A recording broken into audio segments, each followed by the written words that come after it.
حضرت ابو ہریرہ رضی اللہ عنہ نے روایت کرتے ہیں، ابو داؤد کی روایت ہے، کہتے ہیں اللہ کے نبی صلی اللہ علیہ وسلم نے فرمایا کہ دیکھو تم اپنے گھروں کو قبرستان نہ بناؤ۔ دیکھو نبی کریم کی یہ تعلیم کے اندر کتنے اہم پیغامات ہیں۔ کیا کہا کہ تم اپنے گھروں کو قبرستان نہ بناؤ۔ کیا مسئلہ معلوم ہوتا ہے؟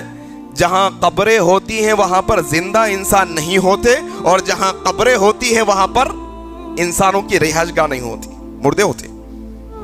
کہا اپنے گھروں کو قبرستان نہ بناؤ تم۔ پھر کہا میری قبر کو میلہ گاہ نہ بنانا۔ اللہ اکبر۔ ہاں کیا کہا اللہ کے نبی نے؟ میری قبر پہ میلے ٹھیلے نہ لگانا، جمگٹے نہ کرنا، میلہ میری قبر کو میلہ نہ بنانا۔ کیا کرنا؟ البتہ تم مجھ پر درود پڑھتے رہنا، تم مجھ پر درود بھیجتے رہنا، کیونکہ تم